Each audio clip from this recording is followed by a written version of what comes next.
өзіме өте бір ерекше есімде қалатын сапар болды. Бұл Қостанай облысы Арқалық қаласына және Амангелді ауданы мен Жангелді аудандарына сапарым.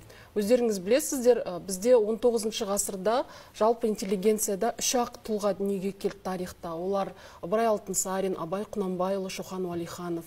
Одан кейін олардың ізін жалғап 20 ғасырда Алаш зиялылар дүниеге келді.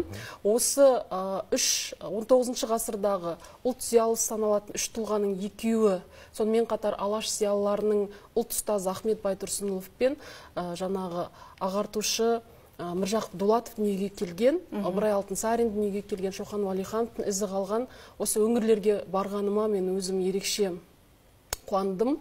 Ол жерде Арқалық педагогикалық институтына біз 2 жыл қатарынан жүріп, депутаттар университет статусын беруге еңбек еткен болатынбыз. Депутат Асхат Аймағамбетов, Берік Бейсенғалиев және мен де бармын. Сол университеттің бүгінгі тыныс-тіршілігімен таныстым.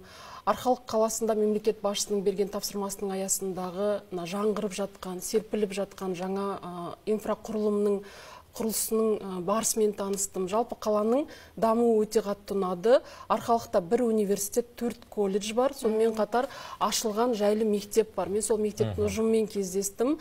28 мыңға жуық халық тұрады, оның 6 мыңы оқушылар. Маған жалпы қаланың тыныс-тіршілігі ұнады. Одан кейін Амангелді ауданына соқтым.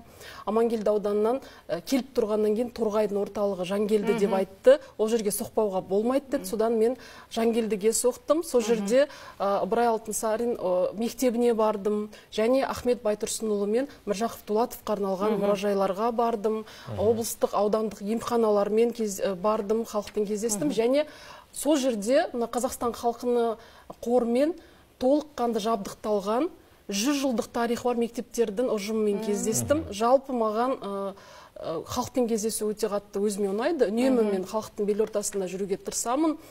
Торғай өңірінің халқының жалпы тыныс-тіршілігі, қойған талабы, кейде қатты айтқан кездер болды, кейде жаңағыдай қолдаған кездер болды. Жалпы ризамын. Олардан түртіп алған көптеген сұрақтарым бар. Ол сұрақтарды мейлінше шешуге атсалысамын.